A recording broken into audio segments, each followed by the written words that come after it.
Chers amis, bonjour et quel bonheur de vous retrouver pour cette nouvelle vidéo de Chaque jour sur Terre, dans un autre format qu'on n'a pas exploré depuis un petit moment, un format concentré sur l'actualité.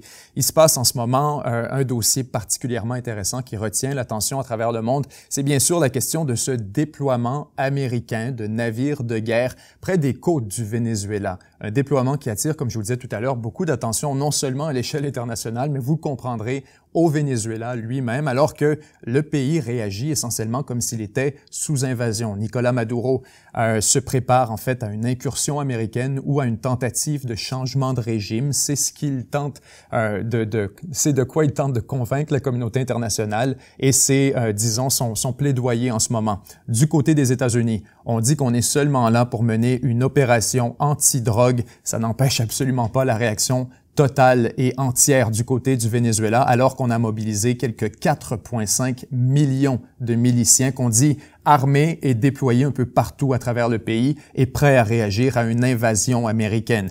On parle donc d'environ 8 navires de guerre près des côtes, une capacité amphibie. On ajoute à ça quelques 2500 Marines qui seraient prêts à débarquer. Alors aujourd'hui, je vous propose une analyse du dossier, les implications et dans quelle direction tout ça pourrait se diriger. Voici le déploiement américain au Venezuela expliqué.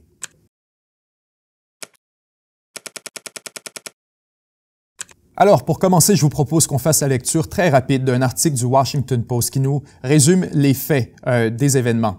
On nous parle donc, les États-Unis envoient 8 navires de guerre au sud pour une mission anti-cartel, ce qui perturbe le Venezuela. L'accumulation de navires de guerre dans la région a suscité des soupçons selon lesquels l'administration Trump pourrait entreprendre une action militaire contre le Venezuela dont le président, Nicolás Maduro, est accusé de diriger un cartel de la drogue. La marine américaine déploie 8 navires de guerre dans les eaux des Caraïbes et du Pacifique à proximité de plusieurs pays d'Amérique centrale et d'Amérique du Sud. Une augmentation significative pour une région qui a rarement vu une présence aussi importante de navires militaires américains et une action qui a exacerbé les tensions avec le Venezuela voisin.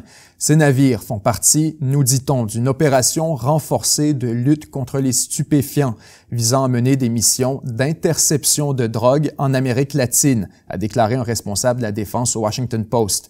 Cette décision intervient quelques semaines après que des responsables de l'administration Trump ont déclaré étudier des plans de recours à la force militaire contre les cartels de la drogue, ce qui constituerait une escalade majeure de l'implication américaine en Amérique latine. Au total, 3 destroyers, 2 navires de débarquement, un navire d'assaut amphibie, un croiseur et un navire de combat littoral sont présents dans la région ou en route. Chaque destroyer transporte des détachements de Marines et des forces de l'ordre chargés de procéder à des arrestations dans le cadre de contrôle anti-drogue.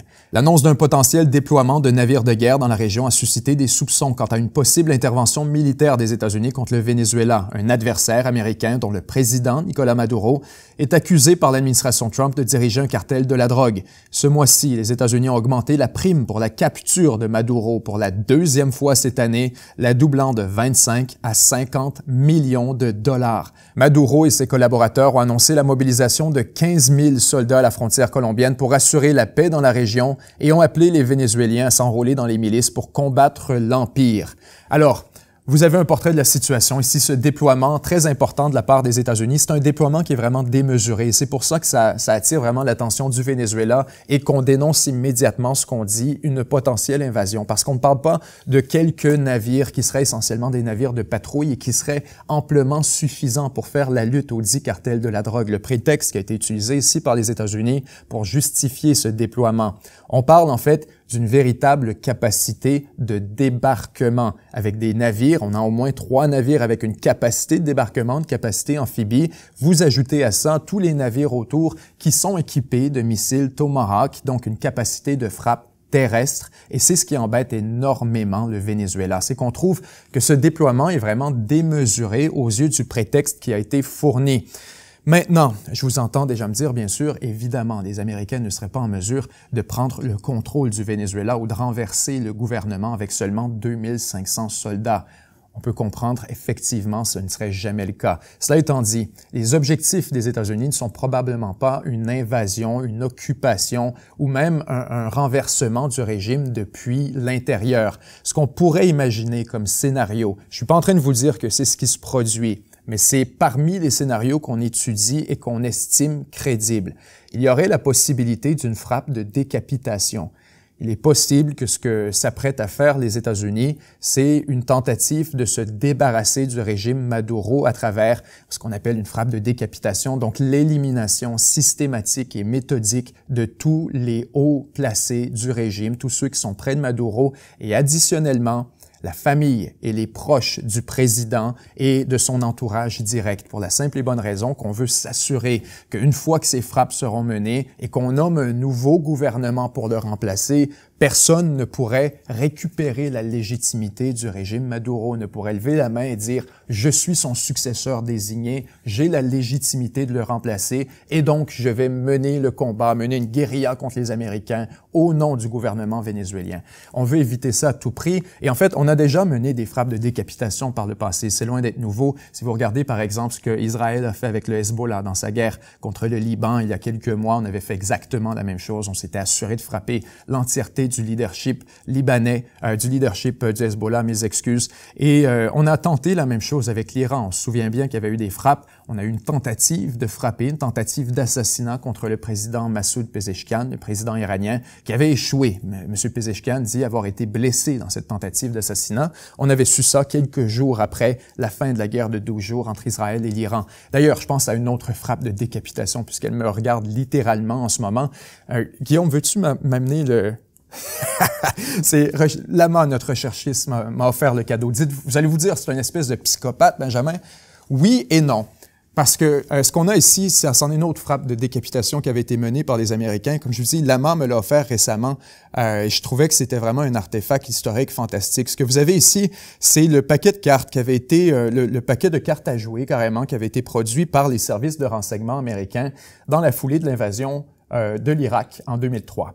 Les Américains, bien sûr, avaient comme objectif de décapiter, d'éliminer l'entièreté du régime ba'athiste de Saddam. Et donc, on voulait les identifier par ordre d'importance. On leur avait assigné chacun une carte. Vous les voyez ici avec, bien sûr, Saddam ici, en haut à gauche, Saddam Las, qui était le président, et on descend comme ça avec le ministre de la Défense, etc. Et l'objectif, c'était vraiment, merci beaucoup Guillaume, on se présentait en conférence de presse et on informait le public américain. On a eu le valet de cœur, on a eu le 7 de trèfle. Et comme ça permettait de faire comprendre aux États-Unis, aux médias, au public américain, où on en était dans cette guerre de décapitation du régime de Saddam. On se disait, on n'arrêtera pas tant qu'on n'aura pas éliminé chacune de ces cartes. Bien sûr, ça a échoué.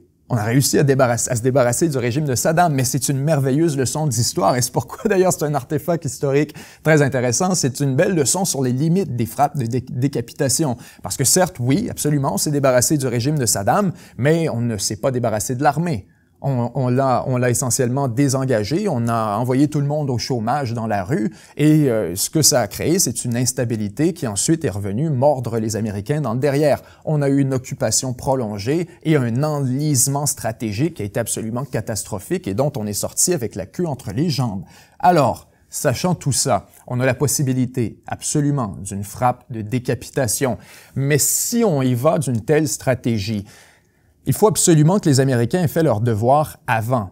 Et c'est là qu'on se pose des questions. Parce qu'avec ces 2500 Marines, absolument, on pourrait décider, par exemple, on n'a pas la capacité d'occuper le pays au complet, mais on a la capacité d'occuper des zones spécifiques, de prendre le contrôle d'installations spécifiques.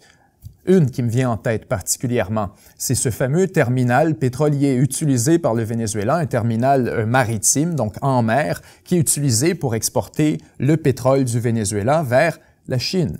En fait, 95% du pétrole produit et exporté par le Venezuela est exporté à destination de la Chine.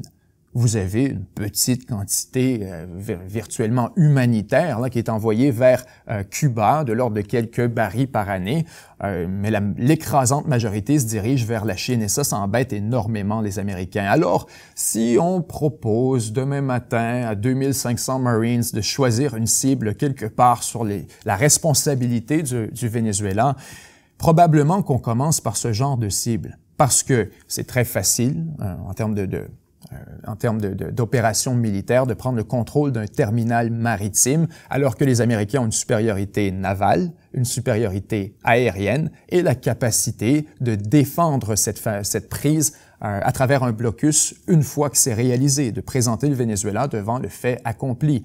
Probablement que ce qui se passerait, c'est que les quelques personnes, qui sont essentiellement des employés de l'entreprise pétrolière vénézuélienne nationale, feraient tout simplement se rendre. Il serait très surprenant qu'ils résistent de manière substantielle à une tentative américaine de prendre le contrôle. Il faudrait que le Venezuela, comme il le fait actuellement, déploie de ses propres navires pour aller confronter la marine américaine. Alors, un des scénarios, c'est une frappe de décapitation avec l'intention de renverser le régime. Personnellement, je n'y crois pas pour les raisons que je vous ai expliquées tout à l'heure et pour ce qu'on vous a présenté avec l'Irak. Il y a des risques stratégiques énormes à tout ça et je refuse de croire que les Américains sont assez naïfs et assez stupides pour se lancer à pieds joints dans un nouveau trou noir stratégique au Venezuela. Cela étant dit, la deuxième option, c'est celle qu'on étudie en ce moment, c'est d'avoir ces 2500 Marines qui occupent quelque part, qui prennent le contrôle d'une installation stratégique. Si on décide de prendre le contrôle de ce terminal pétrolier, eh bien, on peut ensuite négocier.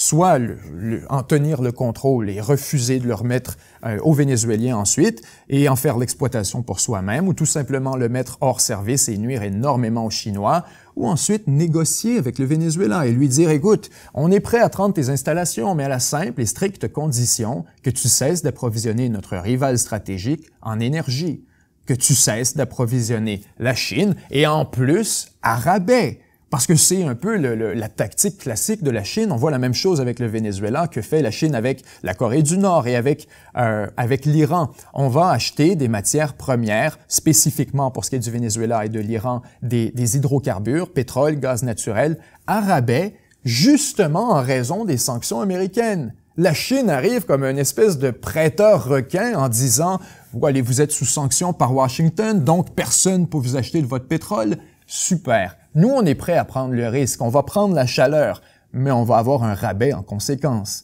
Alors, les Chinois se promènent comme des requins un peu partout à travers les États sanctionnés pour avoir comme ça du pétrole à rabais. En fait, ils ont essayé, au-delà de toute cette amitié stratégique et cette amitié sans aucune limite qui avait été professée vis-à-vis Moscou, les Chinois ont essayé d'extraire de telles concessions de la Russie en matière du prix sur le baril de pétrole et sur le gaz naturel que la Russie a carrément reculé. La Russie avait des projets pour développer des hydrocarbures, développer un gigantesque gazoduc vers la Chine, et on a reculé. Parce que les Chinois demandaient de telles concessions de prix que ça n'a jamais débloqué. Les Russes préféraient attendre la fin de la guerre en Ukraine, de voir s'il n'y a pas d'autres opportunités qui pourraient s'ouvrir. Donc, pour ce qui est du Venezuela, les Américains se sont embêtés de voir qu'ils sont tombés dans ce même cycle un peu vicieux dans lequel ils approvisionnent la Chine à rabais, ce qui les place dans la colonne des ennemis des États-Unis et qui, naturellement, les amène dans un état de confrontation. Alors, Washington, il est possible, c'est pas ce que je vous dis va arriver, possible, on examine les scénarios, possible que Washington tente de prendre le contrôle d'un point stratégique appartenant au Venezuela, probablement des installations pétrolières, probablement le terminal que je vous décris, avec l'intention de négocier, de l'avoir en jeton de négociation. Parce qu'en ce moment, le Venezuela est déjà dans un état de sanction assez handicapant. Il n'y a pas vraiment de sanctions additionnelles qu'on pourrait ajouter au-delà justement du changement de régime et de la frappe de décapitation ou de l'invasion directe. Donc, pour ce qui est du deuxième scénario, je crois qu'il est plus crédible que le premier. On en vient maintenant au troisième. Que pourraient faire ces 2500 Marines autour de tout ça? Au-delà, bien sûr, d'un autre, on y reviendra un peu plus tard, là, mais de la possibilité juste de gesticulation, puis qu'on est en train juste de faire de la posture politique. On regarde, pour commencer, les scénarios pragmatiques, réalistes et matériels, où tout ça pourrait se diriger. Les 2500 Marines et leurs navires de soutien pourraient prendre le contrôle de ce qu'on qualifierait de beachhead, donc une plage essentiellement, une tête de plage, un point de débarquement qui serait ensuite utilisé pour débarquer des renforts. Vous comprendrez qu'il serait un peu démesuré et mal avisé au sens tactique et stratégique et logistique d'arriver avec 150 000 soldats américains, tous en uniforme, avec les balles dans le fusil, prêts à débarquer. Et naturellement, ça commence pas comme ça. La dernière fois qu'on a vu genre ce débarquement, ça ressemblerait plus à Desert Storm, Desert Shield avec l'Arabie Saoudite et l'Irak, etc. Pour ce qui est du Venezuela, il serait possible de commencer par prendre le contrôle d'une zone limitée, une île ou encore une zone près des côtes, pour ensuite développer le théâtre d'opération et les zones contrôlées par les États-Unis graduellement. On comprend, une supériorité aérienne, une supériorité navale qui permettent de faire un bombardement depuis les airs et depuis la mer et d'assurer essentiellement une domination américaine et qu'il n'y aurait pas vraiment de menace à ces quelques centaines de Marines sur le terrain. Ça, c'est une théorie, encore une fois. Croyez-moi que les stratèges américains sont confiants dans leur capacité de le faire. Et si vous ne le prenez pas au sérieux vous-même, je vous dirais, c'est que cette conversation qu'on est en train d'avoir à est-ce que 2500 c'est assez? Et est-ce qu'ils sont sérieux dans leurs menaces? Dites-vous que cette conversation a eu lieu dans des offices et dans des pièces au Venezuela, avec l'état-major présent, et qui sont arrivés à la conclusion que, peut-être, peut-être, 2500, assez pour dire qu'on a décidé de mobiliser 15 000 soldats à la frontière, d'envoyer des navires sur les côtes, de déployer des drones à grandeur du ciel et de mobiliser 4 500 000 miliciens pour les poster un peu partout à travers le pays, armés et prêts à répondre à ce qu'on se prépare à être une invasion. Donc, vous comprendrez que est-ce que c'est crédible ou pas, cette menace? Ben, c'est en ce moment, le Venezuela semble nous dire que oui, que ça a l'air sérieux et que ça représente une véritable menace à sa sécurité. En fait, le Venezuela, au cours des dernières heures, a lancé des représentations auprès des Nations Unies, demandant, plaidant auprès des Nations Unies, spécifiquement du Conseil de sécurité, qu'on lui vienne en aide et qu'on interdise, qu'on interdise aux Américains ce déploiement qu'on dit illégal, irresponsable et immoral. C'était les propos de Maduro. Alors donc, du côté du Venezuela, on se prépare vraiment à la totale. On se prépare à une invasion, on se prépare à je ne sais quoi, probablement une tentative de renversement selon Maduro. C'est le scénario qu'on nous dit le plus probable. Du côté des États-Unis, mais on dit « Quoi? Quel déploiement? De quoi vous parlez? » On fait comme si de rien n'était, essentiellement. En fait, on a cet article très intéressant qui nous a été publié par le Latin Times qui expose depuis les coulisses la posture américaine. Alors qu'on nous dit, derrière tout cette espèce de branle-bas de combat, tout se passe comme d'habitude. It's business as usual. Et les Américains seraient peut-être dans une forme de négociation avec le Venezuela, essayant d'extraire des concessions, peut-être de nature politique, géopolitique, économique, énergétique ou encore militaire. On y reviendra dans un moment. Je vous parlais tout à l'heure de la Chine, et ça, c'est certainement un point qui va faire partie de cette discussion. Si les Américains se présentent aujourd'hui avec... On a toujours, si on veut, la carotte et le bâton avec Trump. L'exemple que j'utilisais ici à 7 jours sur Terre, chaque jour sur Terre, c'était l'intolérable et l'indésirable.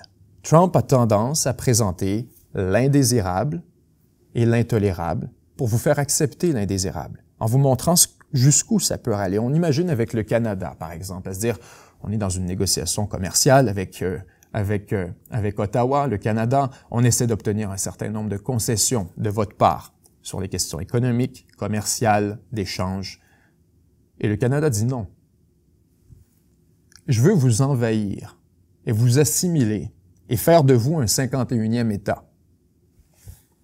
Alors, souvent, on a une discussion soudainement. On est prêt à parler de quoi tu nous parlais sur les enjeux économiques, de quoi sur les questions commerciales. On va parler de ça, là.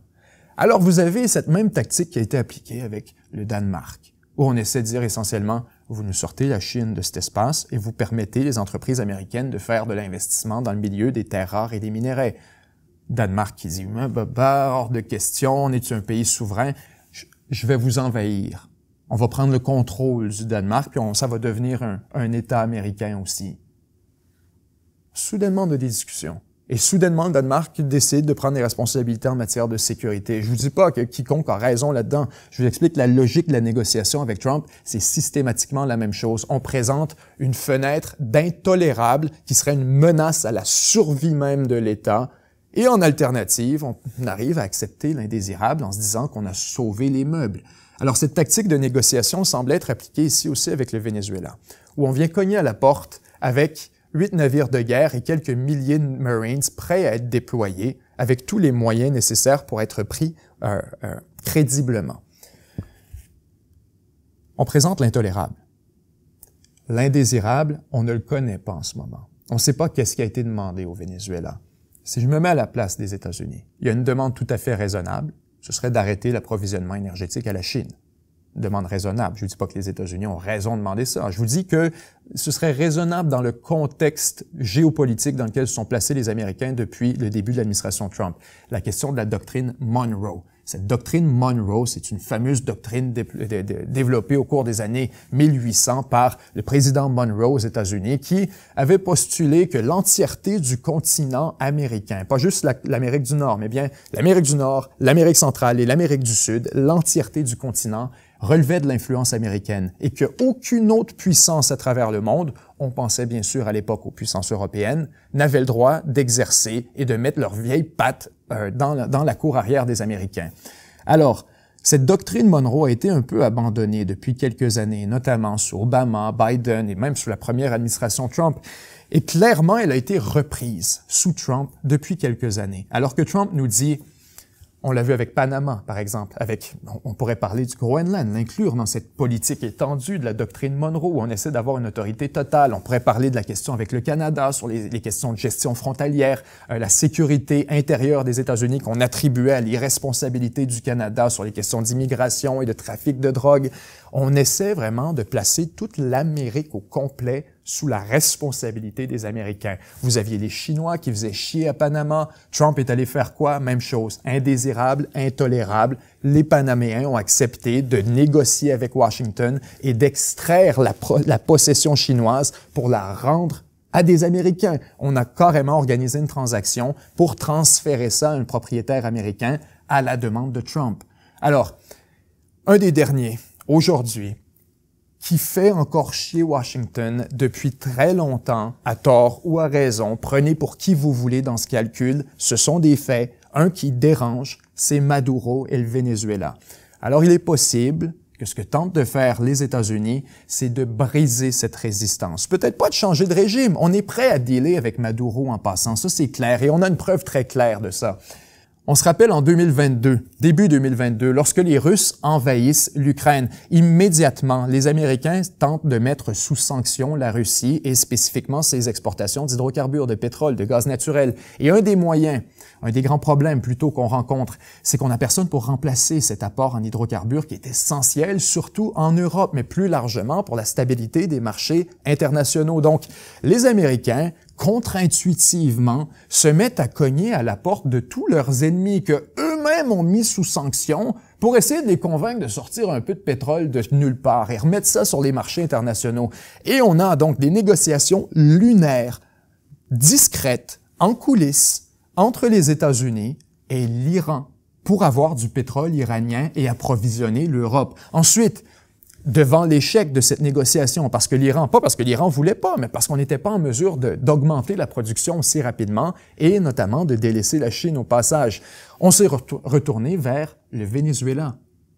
Et à cette époque, il faut se remettre dans le contexte, on est donc début 2022, vous avez depuis un moment le gouvernement Juan Guaido. Juan Guaido, c'est un président vénézuélien, devrais-je dire, qu'on a nommé depuis l'extérieur. C'est ce qu'on appelait le groupe de Lima. C'est un groupe de pays occidentaux, essentiellement, les pays européens, le Canada, les États-Unis. On a décidé, depuis l'extérieur, de reconnaître un opposant de Maduro comme le président légitime du Venezuela. On peut discuter longtemps quant à la légitimité de Maduro, à savoir est-ce que c'est le vrai président, etc. On peut avoir des longues discussions là-dessus et probablement que la réponse est non et que Maduro n'est démocratiquement pas un président légitime. Certes, la tentative des pays européens, Canada, États-Unis, n'en était pas moins lunaire de renverser Maduro en disant « Ben toi, t'es plus président, on a décidé, c'est lui le président ». Il n'avait jamais été élu dans une élection, on n'avait pas plus de légitimité. C'était le président de l'Assemblée nationale, donc il y avait des dispositions constitutionnelles à son avantage, Mais il n'y avait pas d'élection où les gens avaient choisi Juan Guaido. Et quand même, pendant des années, on a joué cette mauvaise pièce de théâtre, complètement, comme je dis, lunaire. On était dans des soutes d'astronautes à faire à croire que ce gars qui avait aucun pouvoir, qui était essentiellement juste une pancarte au Venezuela, était le président. Et on lui donnait un budget, on lui donnait accès à des ressources du Venezuela qu'on avait bloquées dans nos banques. Et ça mettait le Venezuela en colère. Et donc, au moment de négocier avec Maduro, on reconnaissait encore Guaido. On pouvait même pas discuter avec lui. En théorie, il n'y avait pas d'autorité. Donc, à ce moment, et c'est pour ça que je vous raconte tout ça, on est prêt à négocier avec Maduro. L'administration Biden a choisi de juste prendre Guaido et le lancer sous l'autobus. On a juste fait comme ça, c'était jamais arrivé. Probablement que c'était une demande de Maduro de dire, moi, je ne discute pas avec vous tant qu'il y a cette histoire de gouvernement fantoche que vous reconnaissez, d'un de mes adversaires qui n'a pas rapport. Et Biden a tout simplement fait comme si c'était jamais arrivé. On a jeté ça en dessous de l'autobus et soudainement, Guaido, je ne sais pas ce qui lui est arrivé en passant, probablement qu'il y aurait des arrestations puis des procédures pénales additionnelles à tout ça, mais était littéralement dans une tentative de coup d'État et de sabotage du gouvernement sponsorisé par l'Occident jusqu'à ce qu'on l'abandonne. Parce que on voulait le pétrole du Venezuela. Alors, dans cette négociation, ce qu'on a compris, c'est qu'on était prêt à légitimer Maduro comme président tant et aussi longtemps qu'il accepte de nous manger dans la main. C'était vraiment la merveilleuse leçon de cette négociation. Ça nous donnait la preuve explicite. On est prêt à parler avec lui tant et aussi longtemps qu'il nous mange dans la main. Donc aujourd'hui, il est possible que les États-Unis soient prêts à tout mettre l'historique de côté avec le Venezuela pour la simple et bonne raison d'exclure la Chine du calcul énergétique et sortir les pattes de l'influence chinoise de cette sphère de la doctrine Monroe qu'on estime exclusivement américaine de droit et de nécessité. Alors, la question maintenant devient à savoir, est-ce que les Américains ont des cartes cachées? Parce que on regarde tout ce calcul à se dire, il y a peut-être de la gesticulation politique là-dedans de part et d'autre. On s'entend, pour Maduro, c'est extrêmement payant de dire « Les États-Unis s'apprêtent à nous envahir. Moi, je vous défends contre les impérialistes depuis des années. » Ça fait des décennies que Maduro et Chavez avant lui proclamaient leur détestation du régime impérialiste américain et comme quoi ils étaient le seul rempart entre le peuple, la révolution bolivarienne et ces fameux impérialistes qui voulaient venir installer un gouvernement pour voler et vider le pays. Et là, aujourd'hui, les Américains viennent vraiment à la porte pour envahir. Alors, politiquement, et même fonctionnellement, Maduro, de mobiliser toute la population, de faire le tambour de guerre, d'animer cette espèce d'esprit de mobilisation et de jusqu'au boutisme et qu'on doit se rallier contre les Américains, si c'est vrai que les États-Unis se préparent à envahir, il a gagné. C'est un bon coup. Et si c'est pas vrai, il a gagné, c'est un bon coup. Il pourra dire, on les a repoussés, c'est à cause de la résistance du peuple, c'est à cause qu'on s'est mobilisés ensemble. Et dans tous les cas, politiquement, c'est très payant pour Maduro. Donc, ça, il faut le comprendre. Autant pour les États-Unis, il y a de la gesticulation et du posturing à travers tout ça. Il y en a énormément du côté du Venezuela aussi. Donc, il faut prendre tout ça avec un grain de sel. La vraie question, on revient à l'enjeu des cartes cachées. Pourquoi je vous en parle? C'est que là, on regarde un calcul en n'ayant pas l'entièreté des éléments dans l'équation. On sait que les Américains ont 2500 Marines, on sait qu'on a quelques navires, on voit du côté du Venezuela un pays qui est très vulnérable et qui déploie au maximum de sa capacité une force de défense. On ne sait pas s'il y a des cartes cachées là-dedans. Est-ce que les Américains ont cultivé, depuis les 40 dernières années, des cellules dormantes à l'intérieur du Venezuela? Est-ce qu'on a une milice civile qu'on est prêt à activer? Typiquement, c'est comme ça qu'on fait des coups d'État. On n'arrive pas de l'extérieur avec 80 gars, puis on a une baguette magique, puis voilà un nouveau gouvernement. Et c'est qu'on cultive un appui à l'intérieur de la population, qu'on active au moment, au jour J, et on appuie tout ça d'une poussée militaire pour, on donne une petite tape dans le dos de la révolution, si on veut, mais on va pas la faire nous-mêmes. Alors, la vraie question est à savoir, quelles sont les cartes cachées américaines? Est-ce qu'on a ces milices préparées? Est-ce qu'on a des membres de l'opposition qui sont prêts à se lever? Est-ce qu'on a des groupes de la société civile qui ont été organisés en conséquence de ce moment pour prendre le relais de l'influence américaine? Alors tout ça, on ne le sait pas. Les cellules dormantes, est-ce qu'on a des caches d'armes quelque part pour préparer une guérilla du peuple contre son gouvernement? Aucune idée. Additionnellement, il faut faire le même calcul du côté du Venezuela. On ne sait pas s'il y a des cartes cachées. Est-ce que, par exemple, on a eu des livraisons de la part de la Russie pour des drones, des missiles à longue portée? Ça faisait partie des discussions dans les médias russes depuis quelques jours à se dire, vous savez quoi, peut-être qu'on devrait envoyer une couple de missiles longue portée vers Caracas, vers le Venezuela. Comme ça, dans l'éventualité où il était attaqué par les Américains, ben, il serait en mesure de frapper les bases américaines dans les Caraïbes et dans la région. Et là, vous avez les Américains qui sont comme « What? » Donc, qu'est-ce que tu viens de dire? Alors, naturellement, il y a une possibilité que oui, le Venezuela ait reçu des livraisons tant par la Russie, par l'Iran, par la Chine, tous des acteurs qui sont très proches du Venezuela stratégiquement, militairement, économiquement parlant, et qui partagent des liens et des intérêts communs, des intérêts croisés à affronter les États-Unis, à faire chier Washington. Donc, on n'a pas l'entièreté du calcul en ce moment et c'est pour ça que je voulais vous soumettre l'entièreté des éléments qu'on a devant nous. Ajoutons quand même les éléments de contexte qui nous ont été donnés par le Washington Post, qui sont très importants. On a une séquence très intéressante, alors que Trump a commencé par 1. Donner le droit aux États-Unis, ou pardon, avant ça même, on a commencé par déclarer les cartels de trafic de drogue comme étant des organisations terroristes. En soi, un geste assez non conventionnel, assez surprenant, parce que normalement, on réserve ce genre d'appellation pour des groupes qui ont un objectif idéologique ou politique. On veut convertir un gouvernement, on veut arriver à la charia, ou peu importe, on a un objectif politique. C'était ça qu'on utilisait pour les cartels, pour les organisations terroristes. Et pourquoi il fallait être prudent? C'est que les Américains, bien sûr, depuis belle lurette, depuis le début de la guerre au terrorisme, et même avant ça, ont développé tout un arsenal d'outils législatifs, légaux, pour faire la guerre aux organisations terroristes qu'on imaginait Al-Qaïda et ISIS, et maintenant qui deviennent le cartel de Sinaloa, Tren de Aragua, et en l'occurrence le cartel du Soleil, dont on accuse Nicolás Maduro, sans preuve d'ailleurs, d'être le chef du cartel. Alors vous voyez la séquence, on commence par dire « ce sont des groupes terroristes ». Ensuite, Trump autorise le Pentagone à frapper les cartels. On avait en tête le Mexique, mais subséquemment, on nomme Maduro à la tête d'un cartel, on double la récompense et vous avez ce déploiement majeur aux côtes du Venezuela. Alors, et on nous dit que c'est motivé pourquoi? Pour la lutte contre la drogue. Une opération renforcée d'interdiction de la drogue. Alors, est-ce qu'on essaie de faire un peu comme on a fait avec Noriega essentiellement?